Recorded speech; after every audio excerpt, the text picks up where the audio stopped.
നമ്മൾ പഠിച്ചുകൊണ്ടിരുന്നത്. അപ്പം നമുക്ക് സോൾട്ടിൽ നിന്ന് എന്തൊക്കെ കെമിക്കൽസ് ഉണ്ടാക്കാന്നുള്ള കാര്യങ്ങളാണ് നമ്മൾ പഠിച്ചുകൊണ്ടിരുന്നത്. സോൾട്ട് നമ്മൾ NaCl ആണ് എടുക്കുന്നത്. NaCl നിന്ന് നമുക്ക് സോഡിയം ഹൈഡ്രോക്സൈഡ് ഉണ്ടാക്കാമെന്നും ബ്ലീച്ചിങ് പൗഡർ ഉണ്ടാക്കാമെന്നും ബേക്കിംഗ് സോഡ ഉണ്ടാക്കാമെന്നും വാഷിംഗ് സോഡ ഉണ്ടാക്കാമെന്നും പ്ലാസ്റ്റർ ഓഫ് പാരീസ് വരെ ഉണ്ടാക്കിയെടുക്കാമെന്നുള്ള കാര്യങ്ങൾ നമ്മൾ ഇന്നലെ പഠിച്ചു. അപ്പം എങ്ങനെയാണ് അതിൽ പ്ലാസ്റ്റർ ഓഫ് പാരീസ് ഇല്ലേ, അത് നമ്മളെന്ത് പറഞ്ഞു, അത് ശരിക്കും പറഞ്ഞ ഒരു പൊടിയല്ലേ? എല്ലാം പൊടി, എല്ലാം സോൾട്ട് അവനെ, എല്ലാം പൊടി. പൊടി നമ്മൾ ഈ വെള്ളമായിട്ട് കലക്കുമ്പോഴാണോ അത് കട്ടിയാവുന്നത്? വെള്ളമായിട്ട് കലക്കുമ്പോൾ അത് കട്ടിയാവും. അത് പറയാം, ഞാനത് പഠിപ്പിക്കാൻ പോവാ. അത് പറയാം, അവിടെ വരുമ്പോൾ ഡീറ്റെയിൽ ആയിട്ട് പറയാം. ഇത് കേട്ടോ.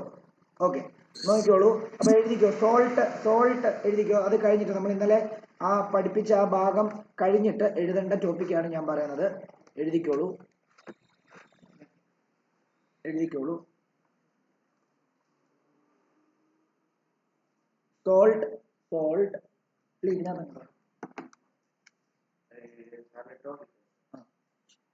Salt is an ionic compound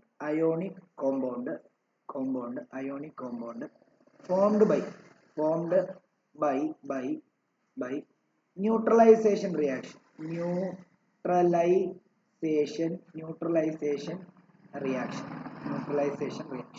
നമുക്കറിയാം, acid plus base gives salt plus water എന്ന് നമ്മൾ പഠിച്ചിരുന്നു. ഓക്കെ ആണല്ലോ. അപ്പം നമുക്ക് ഈ റിയാക്ഷൻ എന്ന് പറയുന്നത് ശരിക്കും പറഞ്ഞു കഴിഞ്ഞാൽ എന്താ? ഈ റിയാക്ഷൻ എന്ന് പറയുന്നത് ന്യൂട്രലൈസേഷൻ റിയാക്ഷൻ ആണ്. ഈ ന്യൂട്രലൈസേഷൻ റിയാക്ഷനിൽ നിന്നാണ് ശരിക്കും പറഞ്ഞു കഴിഞ്ഞാൽ സോൾട്ട് നമ്മൾ ഉണ്ടാക്കിയെടുക്കുന്നത് ലാബിൽ. ഓക്കെ ആണല്ലോ. അങ്ങനെയാണെങ്കിൽ ഇനി വേറൊരു കാര്യം കൂടെ പറഞ്ഞു തരാം. നമ്മൾ ഓൾറെഡി പറഞ്ഞു ആസിഡ് എന്താണെന്നും ബേസ് എന്താണെന്നും പറഞ്ഞു. എന്നാൽ ഇനി ഈ സോൾട്ട് ഉണ്ടല്ലോ, സോൾട്ട് ആസിഡ് സോൾട്ടും ഉണ്ട്, ബേസിക് സോൾട്ടും ഉണ്ട്, ന്യൂട്രൽ സോൾട്ടും ഉണ്ട്. ഓർത്തോണം. അതായത് അസിഡിക് ബിഹേവിയർ കാണിക്കുന്ന സോൾട്ട് ഉണ്ട്, ബേസിക് ബിഹേവിയർ കാണിക്കുന്ന സോൾട്ട് ഉണ്ട്, ന്യൂട്രൽ ആയിട്ടുള്ള സോൾട്ടുകളുണ്ട്. ഓക്കെ, നോർമൽ സോൾട്ട് എന്ന് പറയും.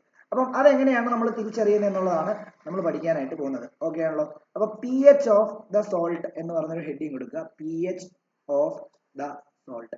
സോൾട്ടിനും അസിഡിക് ബേസിക് ഒക്കെ ബിഹേവിയർ ഉണ്ടാവും. ഓക്കെ ആണല്ലോ. അപ്പൊ നമുക്ക് നോക്കാം. ഒരു ഡോട്ട് ഇട്ട് എഴുതുക. Salt of strong acid. നമുക്കറിയാം സോൾട്ട് ഉണ്ടാകുന്നത് എങ്ങനെയാ?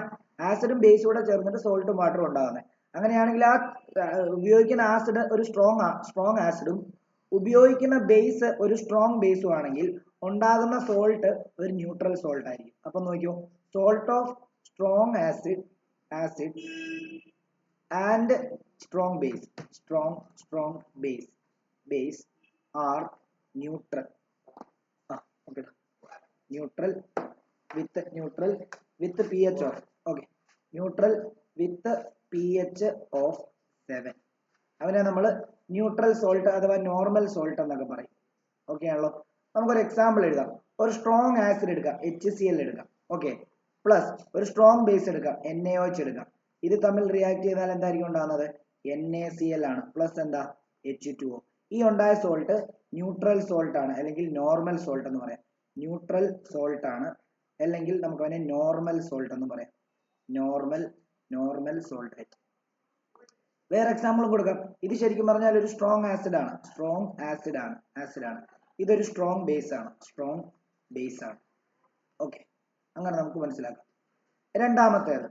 രണ്ടാമത്തേത് salt of strong acid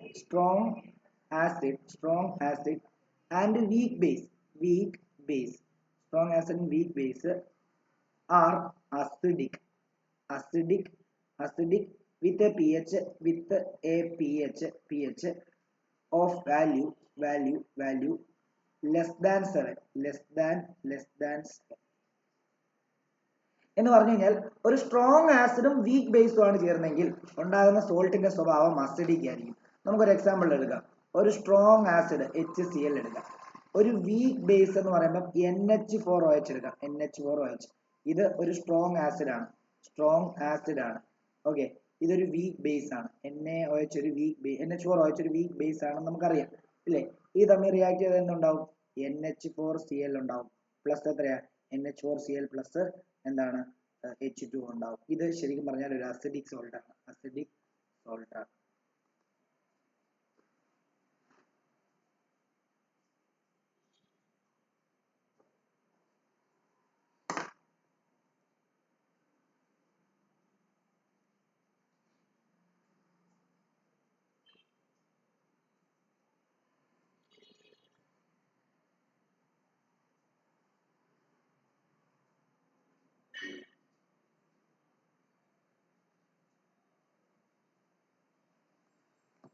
okay ആണല്ലോ. ഇനി അതർ അസിഡിക് സോൾട്ടിന്റെ എക്സാമ്പിൾ, അതർ എക്സാമ്പിൾ എന്താ? Other example of acidic salt NaHSO4. കണ്ടോ, ഈ ഹൈഡ്രജൻ സോൾട്ടിനകത്ത് അല്ലെങ്കിൽ സോൾട്ടിനകത്ത് H വന്നെങ്കിൽ അതും എന്ത് തന്നെയാണ്? അതും ആസിഡ് സോൾട്ട് തന്നെയാണെന്നുള്ള കാര്യം ആലോചിച്ചോണം. NaHSO4 അതേപോലെ തന്നെ KHSO4 ഇതെല്ലാം എന്താ? ആസിഡ് സോൾട്ടിന് എക്സാമ്പിളാണ്. നേരത്തെ ന്യൂട്രൽ സോൾട്ടിന് വേറെ എക്സാമ്പിൾ എഴുതണമെങ്കിൽ എന്താ? വേറെ എക്സാമ്പിൾ എഴുതണമെങ്കിൽ അതർ എക്സാമ്പിൾ അവിടെ വേണമെങ്കിൽ എഴുതിയിട്ടാം. ന്യൂട്രൽ സോൾട്ടിന് അതർ എക്സാമ്പിൾ ഏതൊക്കെയാ? അതായത് NaCl ഓൾറെഡി നമ്മൾ പറഞ്ഞു. പിന്നെന്താ? KCl, അതേപോലെ തന്നെ Na2SO4 അതും കൂടെ എഴുതി കിട്ടും കേട്ടോ അതിൻ്റെ കൂടെ. അതേപോലെ തന്നെ Na3PO4 ഇതെല്ലാം എന്താ? നോർമൽ സോൾട്ടിന്റെ അതർ എക്സാമ്പിൾസ് ആണ്. NaCl അല്ലാത്ത എക്സാമ്പിൾസ് ആണ്. അത് ഓർത്തോണം, വളരെ ഇമ്പോർട്ടന്റ് ആണ്.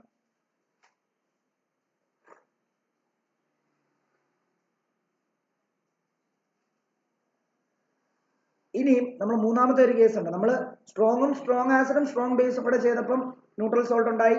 സ്ട്രോങ് ആസിഡും വീക്ക് ബേസും കൂടെ ചെയ്തപ്പോൾ അസിഡിക് സോൾട്ട് ഉണ്ടായി. ഇനിയും വീക്ക് ആസിഡും സ്ട്രോങ് ബേസും കൂടെ ചെയ്ത് കഴിഞ്ഞാൽ ഉണ്ടാകുന്നത് ഒരു എന്താണ്? ഒരു ബേസിക് ആയിട്ടുള്ള സോൾട്ട് ആയിരിക്കും. അതും കൂടെ നമുക്ക് നോക്കാം. അതായത് അടുത്ത ഡോട്ടിട്ട് എഴുതാം. സോൾട്ട് ഓഫ് വീക്ക് ആസിഡ്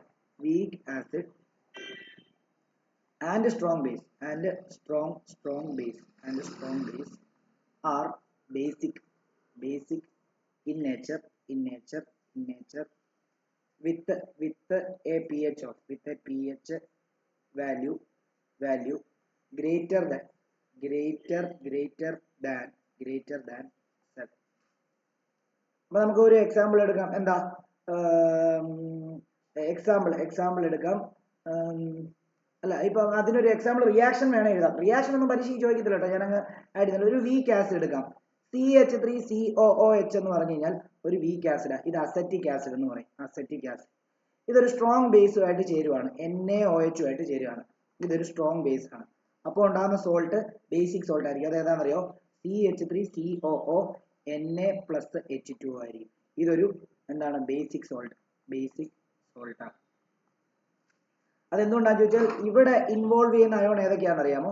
ഇവിടെ ഇൻവോൾവ് ചെയ്യുന്ന അയോൺ നിങ്ങൾ പഠിച്ചിട്ടില്ല ഇത്, അത് ഓർത്ത് വെച്ചോണം. ഇവിടുത്തെ അയോൺസ് CH3COO1- ഇവിടെ H+ഉം.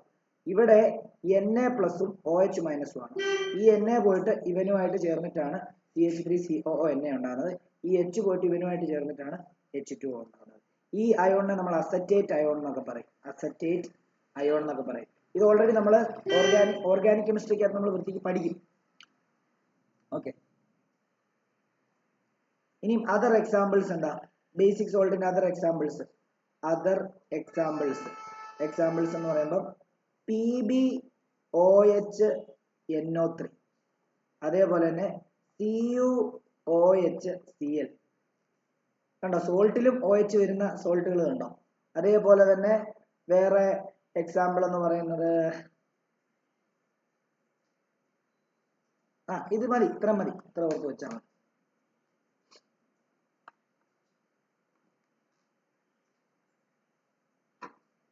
എഴുതി കഴിഞ്ഞെങ്കിൽ പറയണം.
ഓക്കെ, അടുത്ത എഴുതിക്കോ. ഇനി നമ്മൾ കെമിക്കൽസ് ഫ്രം സോൾട്ടിനെ പറ്റിയാണ് പഠിക്കാൻ പോകുന്നത്.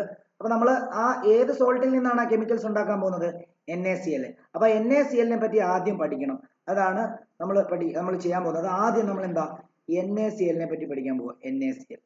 NaCl ന്റെ വേറെ പേര് കോമൺ സോൾട്ട് എന്നാണ്. കോമൺ സോൾട്ട് എന്നാണ് NaCl ന്റെ വേറെ പേര്. ഓക്കെ ആണല്ലോ. ഇനി ഓരോ ഡോട്ട് ഇട്ടിട്ട് NaCl നെ പറ്റി എഴുതുക. Common salt is formed. Common salt is formed by combination of hydrochloric acid.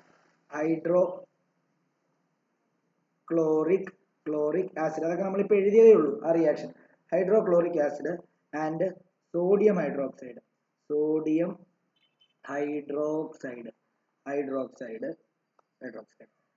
അടുത്തത് common salt are also obtained. Common salt are also obtained from seawater as seawater contains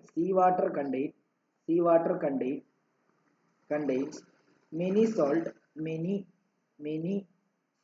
in dissolved form.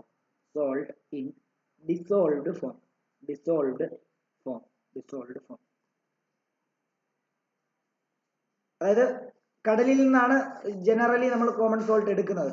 Okay, ഇനിയും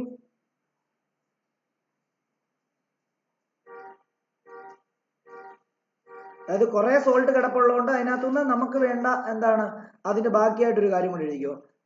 thus NaCl is അതിന്റെ ബാക്കിയായിട്ട് തന്നെയാണ്. NaCl is separated from this salt.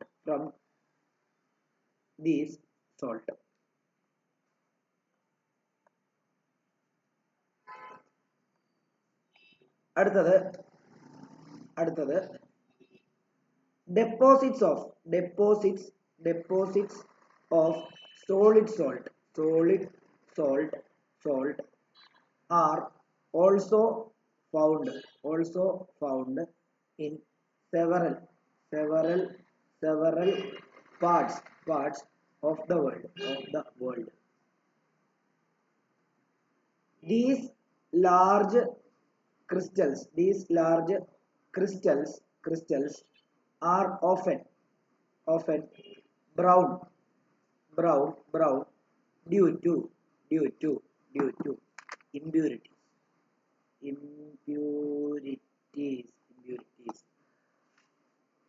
This is called rock salt. This is called rock salt. This is called rock salt.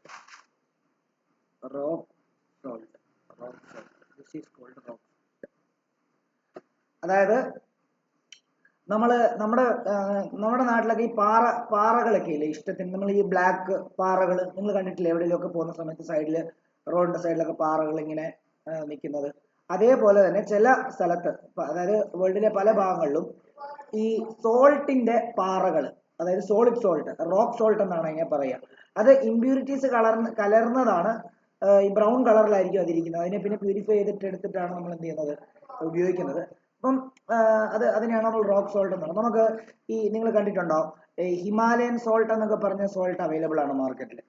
അപ്പോൾ അത് best ആണ്, നമ്മുടെ ശരീരത്തിനൊക്കെ best ആണ്. നമ്മളിപ്പം ഉപയോഗിക്കുന്ന അയഡൈസ്ഡ് സോൾട്ടിനെക്കാട്ടിലും ബെസ്റ്റ് ആണത്. പക്ഷെ ഭയങ്കര വില കൂടുതലാണ്. എനിക്കൊന്നു 1 കിലോ നമ്മുടെ നോർമൽ അയഡൈസ്ഡ് സോൾട്ടിന് 20 രൂപയാണെങ്കിൽ അതിന് 170 രൂപയാണ് 1 കിലോയ്ക്ക്.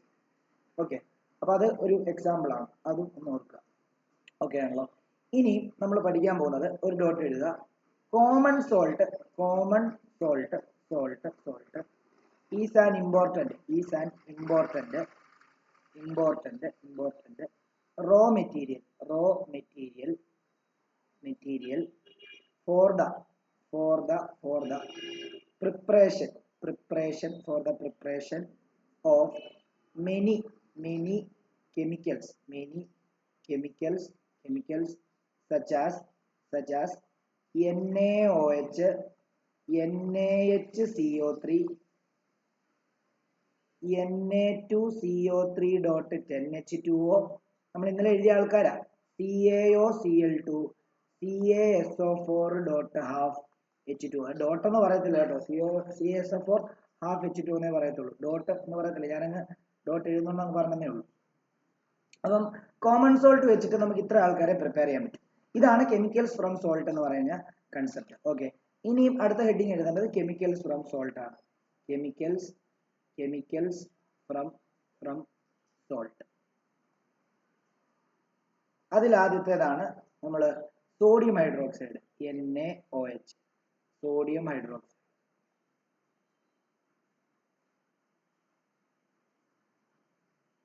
ഇതിനെ എങ്ങനെയാണ് പ്രിപ്പയർ ചെയ്യുന്നത് എന്നുള്ളതാണ് നമ്മൾ പഠിക്കാനായിട്ട് പോകുന്നത്.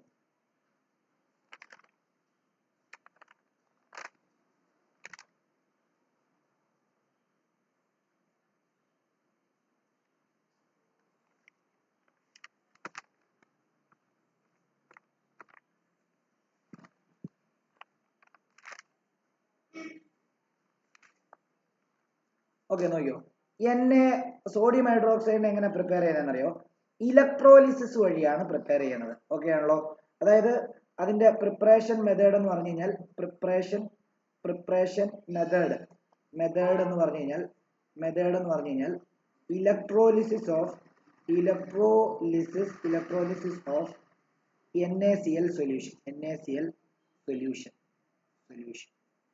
NaCl സൊല്യൂഷനകത്തൂടെ ഇലക്ട്രിസിറ്റി പാസ് ചെയ്ത് വിടുന്നതിനെയാണ് ഇലക്ട്രോലിസിസ് എന്ന് പറയാം. ഓക്കെ, അപ്പൊ അങ്ങനെ ഉണ്ടാകുന്ന ഒരു കോമ്പൗണ്ട് ആണ് സോൾട്ടിൽ നിന്നുണ്ടാകുന്ന, അതായത് കോമൺ സോൾട്ടിൽ നിന്നുണ്ടാകുന്ന ഒരു കോമ്പൗണ്ട് ആണ് സോഡിയം ഹൈഡ്രോക്സൈഡ് എന്ന് പറയുന്നത്. അപ്പം അതാണ് നമ്മൾ പഠിക്കാൻ പോകുന്നത്. അപ്പം ഇത് പ്രിപ്പറേഷൻ മെത്തേഡ് എഴുതി, എന്നിട്ട് ഒരു ഡോട്ട് ഇട്ട് എഴുതിക്കോ. when electricity is passed when electricity is passed through an aqueous solution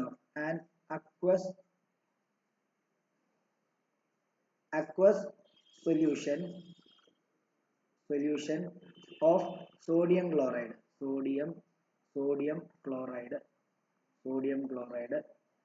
it decomposes to form sodium hydroxide,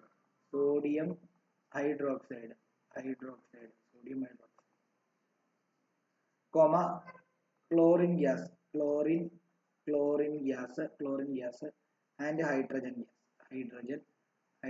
gas. This process is called, ഈ പ്രോസസ്സിനെ നമ്മൾ ക്ലോർ ആൽക്കലി പ്രോസസ് എന്ന് പറയും. This process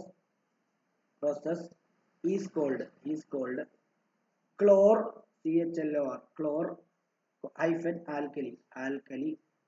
alkali process എന്ന് പറയും.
ഓക്കെ, ഇനിയും അടുത്ത ഡോട്ട് എഴുതുക.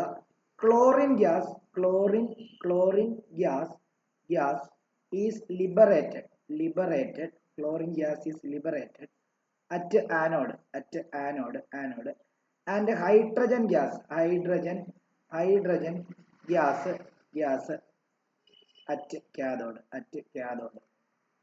ഇതെങ്ങനെയാണെന്നൊക്കെയുള്ള കാര്യങ്ങൾ ഞാനിപ്പോൾ പറയാൻ പോകുന്നേ ഉള്ളൂ. പ്രോസസ്സ് കാഥോഡ് നോട്ട് എഴുതിക്കും. ഇനി അതേപോലെ തന്നെ ഒരു ഡോട്ട് ഇട്ട് എഴുതുക NaCl solution solution is also known as brine എന്ന് പറയും.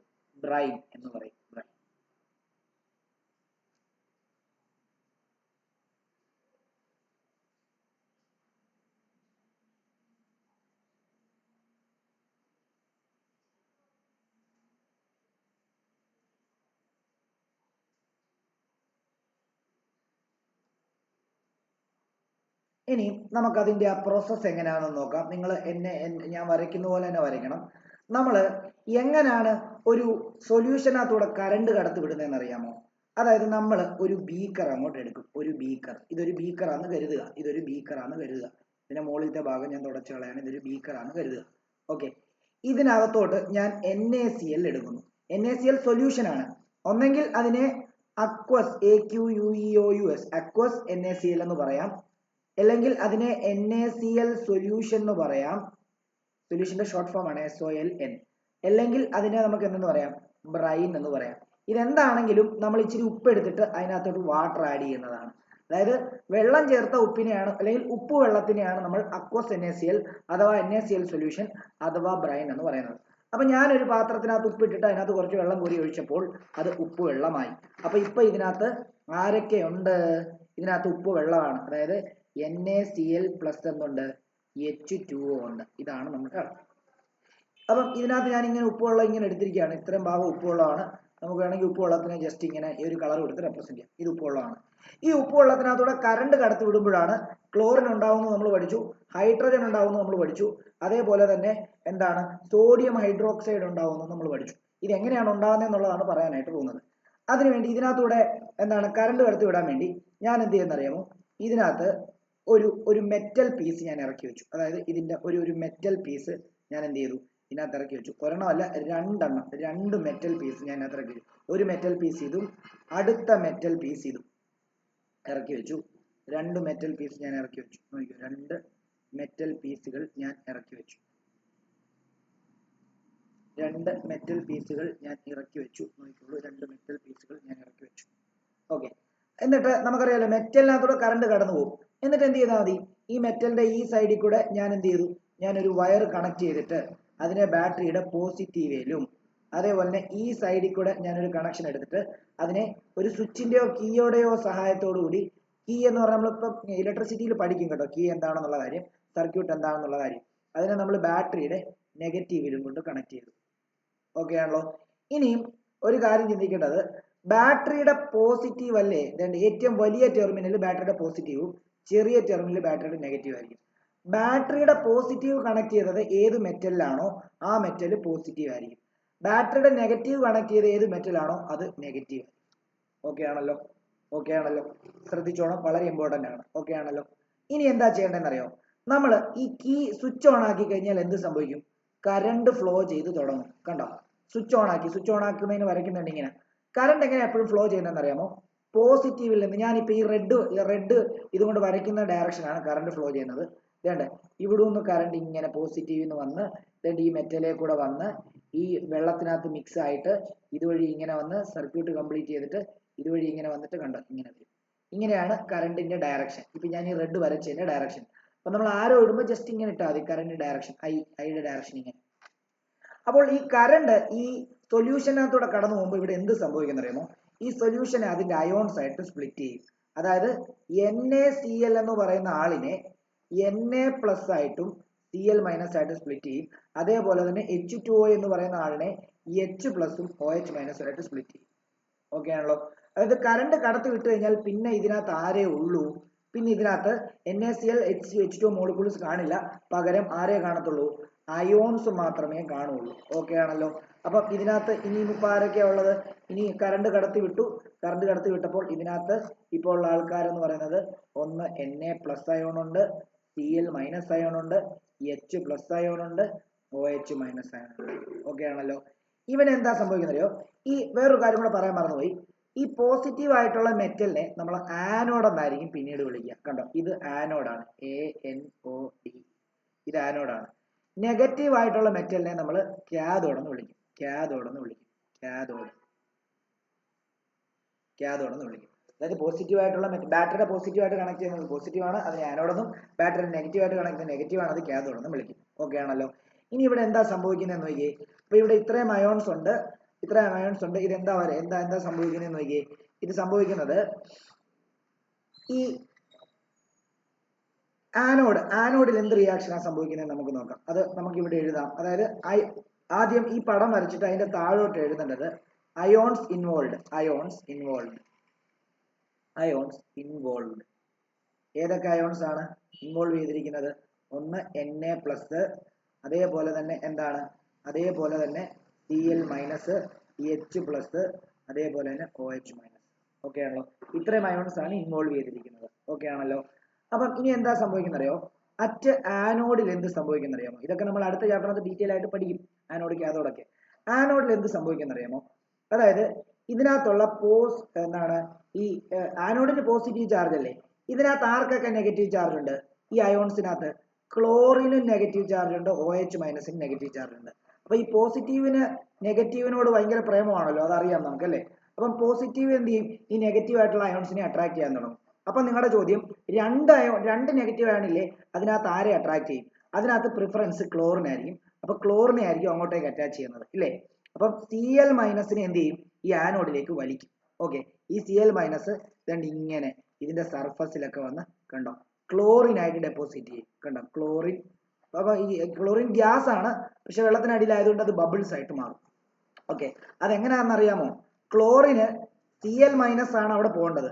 Cl- ഒരിക്കലും Cl- ആയിട്ട് അവിടെ പോയി പറ്റി പിടിക്കാൻ പറ്റത്തില്ല. Cl- എന്ത് ചെയ്യുമെന്ന് അറിയാമോ? ഒരു ഇലക്ട്രോണിനെ ലൂസ് ചെയ്തിട്ട് എന്തായിട്ട് മാറും? Cl ആയിട്ടാണ് അവിടെ പറ്റി പിടിക്കുന്നത്. വേറൊരു പ്രശ്നം, ക്ലോറിൻ ഒരിക്കലും Cl അല്ല, Cl2 ആണ്. അപ്പൊ നമ്മൾ എന്ത് ചെയ്യുന്ന അറിയാമോ? ഇവിടെ നിന്ന് പോകുമ്പോൾ രണ്ട് ക്ലോറിൻ ഒരുമിച്ചായിരിക്കും പോകുന്നത്. അപ്പൊ നിങ്ങൾ ചോദിക്കും, നമ്മളിവിടെ ഒരു NaCl മോളിക്കൂളും ഒരു H2O അല്ലേ ഉള്ളൂ? അങ്ങനല്ല. നമ്മൾ ഒരു പാത്രത്തിനകത്ത് ഇച്ചിരി NaCl സൊല്യൂഷൻ എടുത്തു കഴിഞ്ഞാൽ അതിനകത്ത് ലക്ഷക്കണക്കിന് NaCl മോളിക്കൂളും ലക്ഷക്കണക്കിന് H2O മോളിക്കൂളും കാണും. അപ്പൊ അതിനകത്ത് രണ്ട് ക്ലോറൈഡ് അയോൺസ് ഒരുമിച്ചായിരിക്കും ആനോഡിലേക്ക് മൂവ് ചെയ്യുന്നുണ്ടാവുക. എങ്ങനെ? ഒരു ക്ലോറിൻ ഒരു ക്ലോറൈഡ് അയോൺ ഒരു ഇലക്ട്രോണിനെ ലൂസ് ചെയ്യുന്നുണ്ടെങ്കിൽ രണ്ട് ക്ലോറൈഡ് അയോൺ രണ്ട് ക്ലോറിനെ ലൂസ് ചെയ്താൽ മാത്രമേ Cl2 ആയിട്ട് മാറുന്നു. ഓക്കെ ആണല്ലോ. ഇതായിരിക്കും അവിടെ നടക്കുക. ഓക്കെ, ഇവിടെ ലോസ് ഓഫ് ഇലക്ട്രോൺ ആണ് നടന്നത്. അതുകൊണ്ട് തന്നെ അവിടെ ഓക്സിഡേഷൻ എന്ന് പറയുന്ന ഒരു റിയാക്ഷൻ ആയിരിക്കും നടക്കുന്നത്. ഓക്സിഡേഷൻ നമ്മൾ ഫസ്റ്റ് ചാപ്റ്ററിനകത്ത് ഓക്സിഡേഷൻ പഠിച്ചപ്പം നമ്മൾ പറഞ്ഞായിരുന്നു, ലോസ് ഓഫ് ഇലക്ട്രോൺ എന്ന് പറഞ്ഞാലും ഓക്സിഡേഷൻ ആണെന്നുള്ളത് പറഞ്ഞായിരുന്നു. നിങ്ങൾ എടുത്ത് നോക്കിയാൽ ഓക്കെ ആണല്ലോ. ഇനി കാഥോഡിൽ എന്താ സംഭവിക്കുന്നത് അറിയാമോ? അറ്റ് കാഥോഡിൽ എന്ത് സംഭവിക്കും? കാഥോഡിൽ സംഭവിക്കുന്നത്, നമ്മുടെ ഇതിനകത്ത് ഹൈഡ്രജൻ ഉണ്ടല്ലോ, അതായത് ഈ രണ്ട് ഇലക്ട്രോണിനെ അതായത് ക്ലോറിൻ ഈ രണ്ട് ഇലക്ട്രോണിനെ ഇവിടെ നിക്ഷേപിച്ചിട്ടാണ് എന്ത് ചെയ്യുന്നത്? Cl ആയിട്ട് പോയിട്ട് അവിടെ പോയി പറ്റി പിടിക്കാൻ പോകുന്നത്. ഓക്കെ ആണല്ലോ. അതേസമയം ഈ H+ എന്ത് ചെയ്യുന്ന അറിയാമോ? അതായത് നമുക്കറിയാം ഈ കാഥോഡിൽ നിറച്ച് ഇലക്ട്രോൺസ് ആണ്, നെഗറ്റീവ് ചാർജ് അല്ലേ. അപ്പം H+ന് ഹൈഡ്രജൻ ആയിട്ടായിരിക്കും ഇവോൾവ് ചെയ്യുന്നത്. അപ്പൊ H+ എന്ത് ചെയ്യുന്ന അറിയാമോ? ഒരു H+ന് ഒരു ഇലക്ട്രോണിനെ അക്സെപ്റ്റ് ചെയ്താലേ H ആവാൻ പറ്റത്തുള്ളൂ. പക്ഷേ ഹൈഡ്രജൻ എപ്പോഴും H2 ആയിട്ടാണ് എക്സിസ്റ്റ് ചെയ്യുന്നത്. അപ്പൊ രണ്ട് ഹൈഡ്രജൻ ആണ്. അപ്പൊ ഇവിടെ നേരത്തെ മോളിൽ പോയ പോലെ തന്നെ രണ്ട് ഹൈഡ്രജൻ രണ്ട് ഇലക്ട്രോണിനെ വാങ്ങിച്ചിട്ടാണ് ഹൈഡ്രജൻ ആയിട്ട് അവിടെ ലിബറേറ്റ് ചെയ്യുന്നത് കാഥോഡിൽ. അപ്പം ആനോഡിൽ എന്തുണ്ടായി? Cl2. അത് നമ്മൾ പറഞ്ഞായിരുന്നു, ആനോഡിൽ എന്താണ് Cl2 ആണ് ലിബറേറ്റ് ചെയ്യുന്നത്. കാഥോഡിൽ എന്തുണ്ടായി? ഹൈഡ്രജൻ ആയിരിക്കും ലിബറേറ്റ് ചെയ്യുന്നത്. കണ്ടോ, ഇതായിരിക്കും അവിടുത്തെ റിയാക്ഷൻ. ഇനി അവിടുത്തെ ഓവറോൾ റിയാക്ഷൻ നമുക്ക് നോക്കാം. ഓവറോൾ റിയാക്ഷൻ എങ്ങനെയാണെന്ന് അറിയാമോ? NaCl plus H2O ഇതിനകത്തൂടാണ് നമ്മൾ എന്ത് ചെയ്യുന്നത്? നമ്മൾ കറണ്ട് കടത്തി വിടുന്നത്. അങ്ങനെ കറണ്ട് കടത്തി വിടുന്ന സമയത്ത് ഇലക്ട്രിസിറ്റി കടത്തി വിടുന്ന സമയത്ത് അത് എന്തൊക്കെയായിട്ട് മാറുമെന്ന് അറിയാമോ? ക്ലോറിനും ഉണ്ടായി, ഹൈഡ്രജനും ഉണ്ടായി. ഇനി നിങ്ങൾ നോക്കി, ഈ സൊല്യൂഷനകത്ത് ഏതൊക്കെ അയോൺസാ ബാക്കിയുള്ളത്? ക്ലോറിനും പോയി, ഹൈഡ്രജനും പോയി, ബാക്കി Na+ഉം OH- ഉണ്ടല്ലോ. അവര് തമ്മിൽ ചേർന്നിട്ട് NaOH ആയിട്ട് മാറും. ഓക്കെ ആണല്ലോ. അപ്പൊ അങ്ങനെ NaOH കൂടെ അതിനകത്ത് ഉണ്ടാവും. അപ്പൊ ഇതായിരിക്കും അവിടുത്തെ ഓവറോൾ റിയാക്ഷൻ. ഇനി ഇതിനകത്ത് വേറൊരു കാര്യം കൂടെ, നമ്മൾ ഇവിടെ ഉപയോഗിച്ചിരിക്കുന്ന മെറ്റൽ, അതായത് നമ്മൾ ആനോഡ് കാഥോഡുമായിട്ട് ഉപയോഗിച്ചിരിക്കുന്ന മെറ്റൽ റോഡുകൾ എന്തായിരിക്കണം? ഇനേർട്ട് ആയിട്ടുള്ള ഇലക്ട്രോഡ് ആയിരിക്കണം. അതായത് അത് റിയാക്ഷനിൽ പങ്കെടുക്കാൻ പാടില്ല. ഇതിനെ അക്സെപ്റ്റ് ചെയ്യാൻ മാത്രം അതിന്റെ ശരീരം വിട്ടുകൊടുക്കാൻ മാത്രമേ പാടുള്ളൂ. അതിന്റെ ശരീരത്താണല്ലോ. ഇപ്പൊ ഹൈഡ്രജൻ ഇവിടെ പോയിട്ട് എന്തായിരിക്കും, ഹൈഡ്രജൻ ഇവിടെ പോയിട്ട് വെള്ളത്തിനടിയിലായതുകൊണ്ട് ബബിൾസ് ആയിട്ടായിരിക്കും ഇതിന്റെ സർഫസിലൊക്കെ ഫോം ചെയ്യുന്നത്. മനസ്സിലാവുന്നുണ്ടോ? അപ്പം എന്താണ്, അവരുടെ ശരീരം വിട്ടുകൊടുക്കുക. ഇപ്പം ആക്റ്റീവ് ആയിട്ടുള്ള ഏതെങ്കിലും മെറ്റലാണ് നിങ്ങൾ അവിടെ ഉപയോഗിക്കുന്നതെങ്കിൽ അവിടെ ഒരു പ്രശ്നമുണ്ട്. അവരും കൂടെ റിയാക്ഷനകത്ത് പങ്കെടുത്തിട്ട് വേറെ പല സംഭവങ്ങളുമായിരിക്കും ഇവിടെ ഉണ്ടാകുന്നത്. ഓക്കെ, അപ്പം നമ്മൾ ഇനേർട്ട് ആയിട്ട് എടുക്കുന്ന, നമ്മൾ ഗ്രാഫൈറ്റ് സാധാരണ ഇനേർട്ട് ഇലക്ട്രോഡ് ആയിട്ട് എടുക്കുന്ന ഒന്ന് പ്ലാറ്റിനം, പിന്നെ കാർബൺ ഇലക്ട്രോഡ്. കാർബണിൽ ഗ്രാഫൈറ്റ് ആണ് ഉപയോഗിക്കുന്നത്. ഓക്കെ ആണല്ലോ? അതൊക്കെ നമുക്ക് അടുത്ത അവിടെ വരുമ്പോഴത്തേക്കും പറഞ്ഞു തരാം. ഇവിടെ അതൊന്നും ഡീറ്റെയിൽ ആയിട്ട് പഠിക്കേണ്ട, തൽക്കാലം ഇത് പഠിക്കുക. എന്തെങ്കിലും ഡൗട്ട് ഉണ്ടെങ്കിൽ ചോദിച്ചാൽ പെട്ടെന്നാട്ടെ. ഇത്രയും കാര്യങ്ങൾ ഇവിടെ എഴുതണം. എന്തെങ്കിലും ഡൗട്ട്, പടം വരയ്ക്കണം. ഞാൻ ഈ പറഞ്ഞു ഇതിനകത്ത് കാണിച്ച കാര്യങ്ങളെല്ലാം കൃത്യമായിട്ട് വരയ്ക്കണം. എന്നിട്ട് വേണമെങ്കിൽ ഈ ഹൈഡ്രജൻ രണ്ട് ഇങ്ങോട്ടേക്ക് പോകുന്നെന്നും അതേപോലെ തന്നെ ക്ലോറിൻ രണ്ട് ഇങ്ങോട്ടേക്ക് പോകുന്നെന്നും ഒരു ആരോ ഇട്ട് കാണിച്ചേക്കണം. എന്തെങ്കിലും ഡൗട്ട് ഉണ്ടെങ്കിൽ ചോദിക്കാം.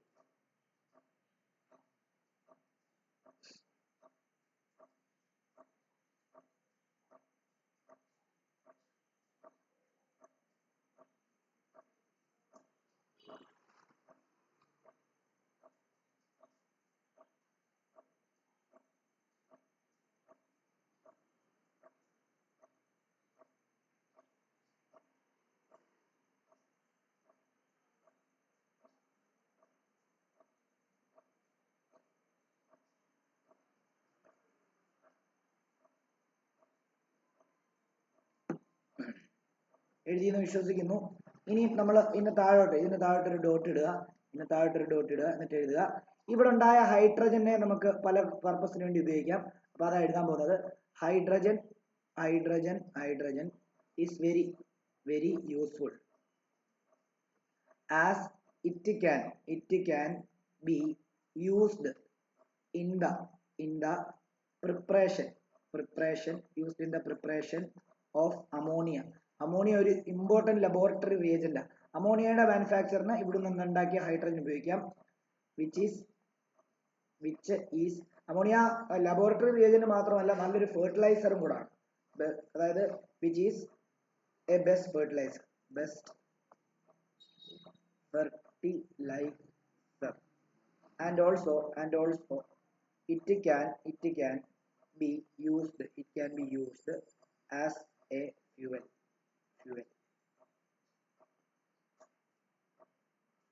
അടുത്തത് chlorine is used for purification process and also as disinfectant. It is also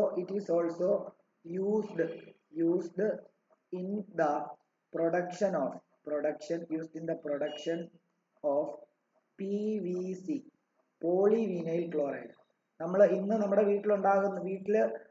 നമ്മുടെ വീട് പണിഞ്ഞ് നമ്മുടെ പൈപ്പിൽ നിന്ന് വെള്ളം വരാൻ സഹായിക്കുന്ന ആള് PVC പൈപ്പുകളാണ് അല്ലേ? അതിൽ നിന്നാണ് നമ്മൾ എന്താണ് കോൺക്രീറ്റിനകത്തൊക്കെ ഇട്ടിരിക്കുന്ന പൈപ്പ് എല്ലാം PVC ആ. നമ്മുടെ എന്താണ് ടോയ്ലറ്റിൽ ഭിത്തിക്കകത്ത് വെച്ചിട്ട് നമ്മൾ കൺസീൽഡ് ആയിട്ട് ചെയ്തിരിക്കുന്ന പൈപ്പ് എല്ലാം PVC ആ. ഓക്കെ, അപ്പോൾ ഓർത്തോണം. അപ്പം PVC എന്ന് പറയുമ്പോൾ പ്ലാസ്റ്റിക്കിന്റെ പൈപ്സിനെയാണ് PVC എന്ന് പറയാം. ഓക്കെ, അപ്പൊ അതൊന്ന് ഓർത്ത് വെച്ചേക്കണം. അപ്പം ആ ക്ലോറിൻ എന്ന് പറയുമ്പോൾ ഈ PVC എന്ന് പറയുമ്പോൾ പോളിവീനൈൽ ക്ലോറൈഡ് എന്ന് പറയുന്ന സംഭവം. അതിനകത്ത് ക്ലോറിൻ ഉണ്ട്, പോളിവീനൈൽ ക്ലോറൈഡ്. അടുത്തത് it is also used as pesticide.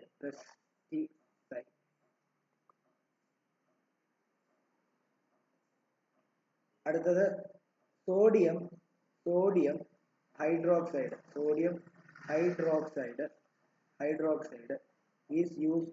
is used for, അതായത് നമ്മൾ ഹൈഡ്രജൻ ഉണ്ടാക്കി, ക്ലോറിൻ ഉണ്ടാക്കി, അതിൽ നിന്ന് സോഡിയം ഹൈഡ്രോക്സൈഡ് ഉണ്ടാക്കി. സോഡിയം ഹൈഡ്രോക്സൈഡിനെ നമുക്ക് used for degreasing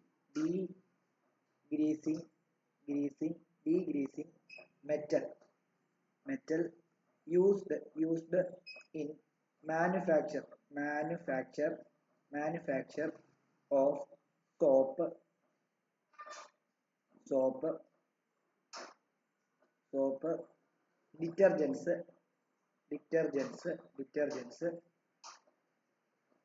and paper. അതായത് ആ സോഡിയം ഹൈഡ്രോക്സൈഡിനെ നമുക്ക് മെറ്റലിനെ ഡീഗ്രീസ് ചെയ്യാൻ ഉപയോഗിക്കാം. ഇപ്പൊ മെറ്റലിന്റെ മണ്ടയ്ക്കൊക്കെ ഗ്രീസ് ഒക്കെ ഉണ്ടെങ്കിൽ അതിനെ കളയാൻ വേണ്ടി സോഡിയം ഹൈഡ്രോക്സൈഡ് ഉപയോഗിക്കാം. സോപ്പിന്റെ മാനുഫാക്ചറിന് ഉപയോഗിക്കാം, ഡിറ്റർജൻസിന്റെ മാനുഫാക്ചർ ഉപയോഗിക്കാം, പേപ്പറിന്റെ മാനുഫാക്ചറിന് ഉപയോഗിക്കാം. ഇനി ഇവിടെ വേറൊരു കാര്യങ്ങളുണ്ട്. ഇവിടെ ഹൈഡ്രജനും ക്ലോറിനും ഉണ്ടായിട്ടില്ലേ, ആ ഹൈഡ്രജനും ക്ലോറിനെയും വെച്ചിട്ട് വേണമെങ്കിൽ HCl ഉണ്ടാക്കാം. HCl ഒരു ഇമ്പോർട്ടന്റ് ലബോറട്ടറി റിയേജന്റ് ആണ്. അപ്പൊ അത് വേണമെങ്കിൽ അങ്ങനെ നമുക്ക് വേണമെങ്കിൽ എഴുതാം. അതായത്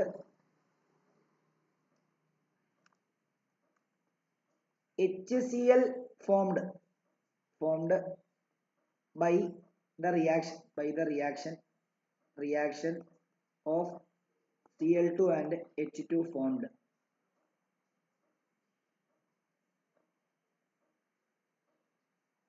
is used in the production of medicine, in production of ammonium chloride.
Okay ആണോ? എഴുതിയോ? എല്ലാരും എഴുതിയോ? ഡീന, എലീജ, അക്ഷിത,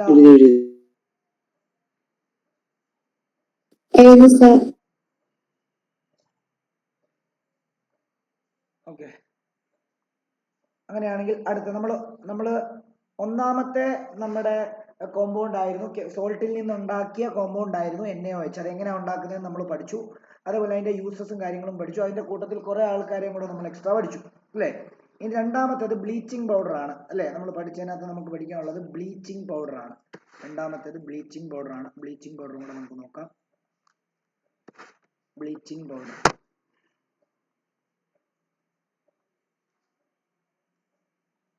ബ്ലീച്ചിങ് പൗഡർ നമുക്കറിയാലോ, നമുക്ക് നമ്മുടെ വീടുകളിലൊക്കെ കാണും ബ്ലീച്ചിങ് പൗഡർ. CaOCl2 ആണ് ബ്ലീച്ചിങ് പൗഡറിന്റെ കെമിക്കൽ ഫോർമുല. അതായത് ഇതെങ്ങനെ ഉണ്ടാക്കുന്നതെന്ന് അറിയോ?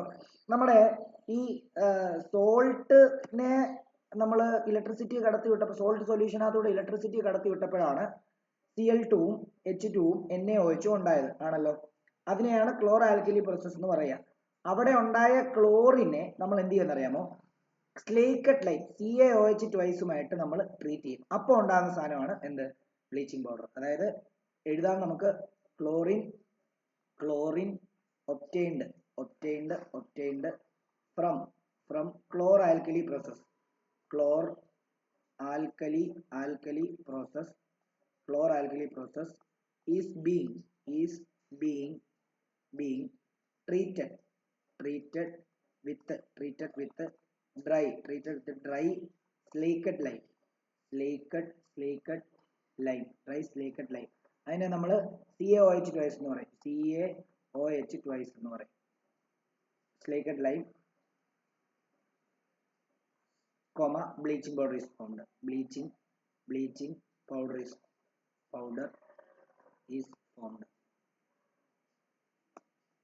It is also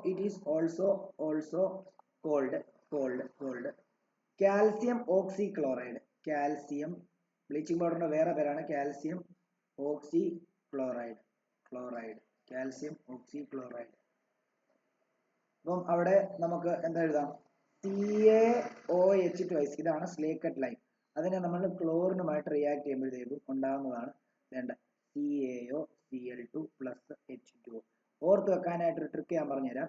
CaOH twice അല്ലേ, OH രണ്ടെണ്ണം ഉണ്ട്. അപ്പോൾ അതുകൊണ്ട് നിങ്ങൾ ഇങ്ങനെ എഴുതുക, CaOH twice. കണ്ടോ? ഇങ്ങനെ ഓർത്ത് വെക്കാനാണേ, എഴുതാനല്ല പറഞ്ഞത്. പരീക്ഷയ്ക്ക് ഇങ്ങനെ എഴുതാൻ പാടില്ല. ഇവിടെ ഇവന്മാര് തന്നെ ഇങ്ങനെ ഇത് എന്തുമായിട്ടാണ് ചേരുന്നത്? Cl2 ആയിട്ടാണ് ചേരുന്നത്, ശരിയല്ലേ? അതായത് ഇത് പോയിട്ട് ആരുമായിട്ടാണ് ചേരുന്നത്? Cl2 ആയിട്ടാണ് ചേരുന്നത്. എന്ത് ചെയ്യുന്നറിയോ? ഈ CaO ഇങ്ങനെ വന്നിട്ട് കണ്ടോ, ഈ Cl2 ആയിട്ട് ചേരും. കണ്ടോ? അപ്പം CaOCl2 ആയി. കണ്ടോ? ഇനി ബാക്കി എന്തുണ്ട്? ഒരു H ഉണ്ട്, അതേപോലെ തന്നെ OH ഉണ്ട്. Hഉം OHഉം കൂടെ ചേർന്നിട്ട് H2O. കണ്ടോ? ഇത് ഓർത്ത് വെക്കാൻ എളുപ്പം വേണ്ടി പറഞ്ഞാൽ തന്നെ ഉള്ളൂ.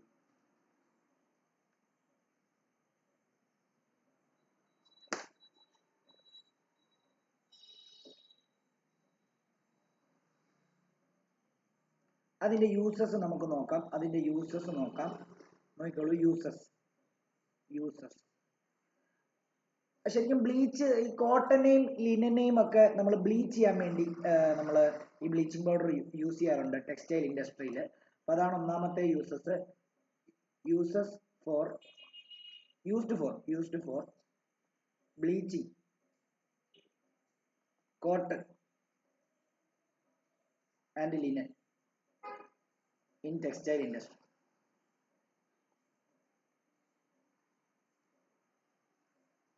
അതേപോലെ തന്നെ അത് ഓക്സിഡൈസിങ് ഏജന്റ്. അതിനകത്ത് ഓക്സിജൻ കണ്ടോ? ഓക്സിജൻ ഉണ്ട്, CaOCl2. അതിനകത്ത് ഓക്സിജൻ ഉണ്ട്. അപ്പോൾ ഓക്സിജന് അതിന്റെ ഓക്സിജനെ വേറൊരാൾക്ക് കൊടുക്കാൻ പറ്റും. അതുകൊണ്ട് അതൊരു ഓക്സിഡൈസിങ് ഏജന്റ്. ഓക്കെ, അപ്പം used as an oxidising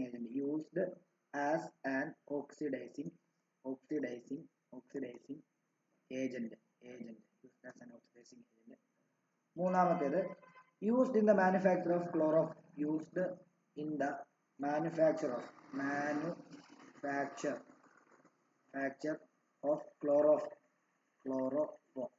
ക്ലോറോഫോമിന്റെ symbol അല്ല ഫോർമുല CHCl3 എന്നാണ്. നമ്മൾ അവിടെ പഠിക്കും, എന്നാലും തരുക.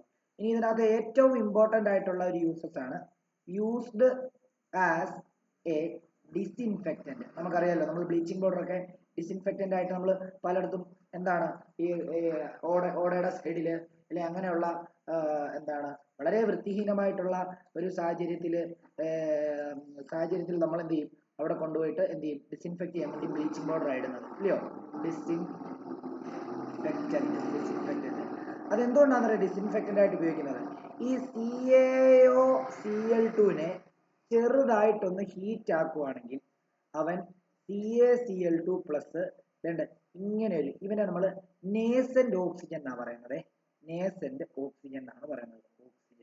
അതായത് നമ്മൾ ബ്ലീച്ചിങ് പൗഡർ കൊണ്ടുപോയിട്ട് ഒരു ഓടയുടെ സൈഡിലൊക്കെ ഇടുന്ന സമയത്ത് എന്താ സംഭവിക്കുന്നതെന്ന് അറിയാമോ? അത് വെയിലിന്റെ ചൂട് കൊണ്ട് അത് ഹീറ്റ് ആവും ബ്ലീച്ചിങ് പൗഡർ. എന്നിട്ട് അത് CaOCl2 ആയിട്ടും നേസന്റ് ഓക്സിജൻ ആയിട്ടും മാറും. ഈ നേസന്റ് ഓക്സിജൻ ആണ് ആ ഓടയുടെ സൈഡിലൊക്കെ ഉള്ള അണുക്കളെ കൊല്ലുന്നത്. ഈ നേസന്റ് ഓക്സിജൻ എന്ത് ചെയ്യുന്ന അറിയാമോ? അണുക്കളുടെ ദേഹത്തിൽ നിന്ന് ഒട്ടിപ്പിടിച്ചിരിക്കുകയും ആ അണുക്കളുടെ ശരീരത്തിനകത്തെ പ്രോട്ടീൻസ് ഫുൾ ഇവൻ വലിച്ചെടുക്കുകയും ചെയ്യും. അങ്ങനെ പ്രോട്ടീൻസിനെ വലിച്ചെടുത്തു കഴിഞ്ഞാൽ നമുക്ക് ഏതൊരു ജീവിയാണെങ്കിലും അതിന് ജീവിക്കാൻ എന്ത് വേണം? പ്രോട്ടീൻ വേണം. അപ്പോൾ പ്രോട്ടീനെ ഫുൾ ഇവൻ വലിച്ചെടുത്തു കഴിഞ്ഞാൽ പിന്നെ അതിന് ജീവിക്കാൻ പറ്റത്തില്ല. അങ്ങനെ അണുക്കളെ കൊല്ലും. അതാണ് ശരിക്കും നടക്കുന്നത്. പക്ഷെ അങ്ങനെ നമ്മൾ വലിച്ചു വാരി എഴുതുന്നില്ല, നമ്മൾ തന്നെ ഇങ്ങനെ എഴുതുന്നുള്ളൂ. Nascent oxygen is highly reactive. So it neutralize. നമ്മൾ പറയുന്നില്ല അത് പോയിട്ട് അതിന്റെ ശരീരത്തിൽ പോയിരുന്നു അതിന്റെ പ്രോട്ടീൻ ഫുൾ ഊറ്റി കുടിച്ചു, അങ്ങനെയൊന്നും നമ്മൾ പറയുന്നില്ല. It neutralise the disease causing germs, അങ്ങനെ എഴുതുന്നുള്ളൂ. So it neutralises the disease causing ജെർമ്സ്.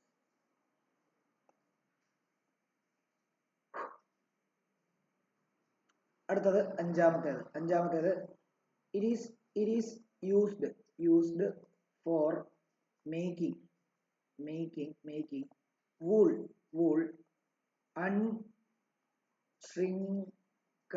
unshrinkable.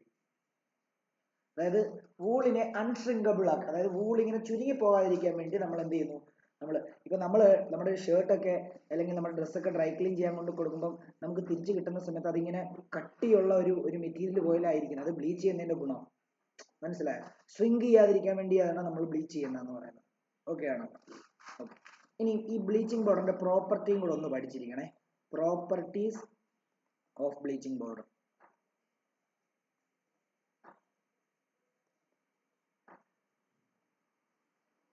Properties of bleaching powder. അതിൽ ഒന്നാമത്തെ പ്രോപ്പർട്ടി എന്ന് പറഞ്ഞു കഴിഞ്ഞാൽ it is a white powder which gives a strong smell of chlorine.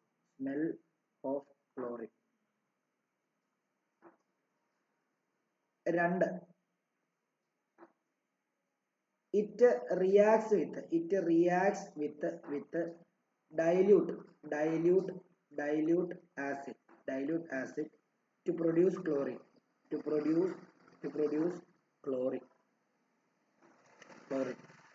മൂന്നാമത്തേത് it is soluble in cold water.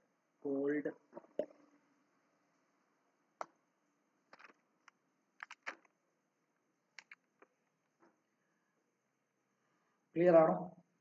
ഞാൻ ഇന്ന് ഇത്രയുമേ പഠിപ്പിക്കാനായിട്ട് ഉദ്ദേശിക്കുന്നുള്ളൂ. കാരണം നമ്മൾ തീരത്തില്ല, അടുത്ത ക്ലാസ് ഉണ്ട്, തീരത്തില്ല. ഇനി നമുക്ക് പഠിക്കാനുള്ളത് ബേക്കിംഗ് സോഡ പഠിക്കാനുണ്ട്, അതിന്റെ പ്രിപ്പറേഷൻ പഠിക്കാനുണ്ട്, അതിന്റെ പ്രോപ്പർട്ടീസ് പഠിക്കാനുണ്ട്, അതിന്റെ കുറച്ച് കൺസെപ്റ്റ് പഠിക്കാനുണ്ട്. വാഷിംഗ് സോഡ പഠിക്കാനുണ്ട്, അതിന്റെയും അതേപോലെ തന്നെ പ്രോപ്പർട്ടീസും അതിന്റെ പ്രിപ്പറേഷനും അങ്ങനെയുള്ള കാര്യങ്ങൾ പഠിക്കാനുണ്ട്. അതേപോലെ പ്ലാസ്റ്റർ ഓഫ് പാരീസും 3 എണ്ണം കൂടെ പഠിക്കാനുണ്ട്. ചോദിച്ചോ? ആരോ എന്തോ ചോദിച്ച പോലെ കേട്ടു. ഡൗട്ട് ഉണ്ടെങ്കിൽ ചോദിച്ചോളൂ.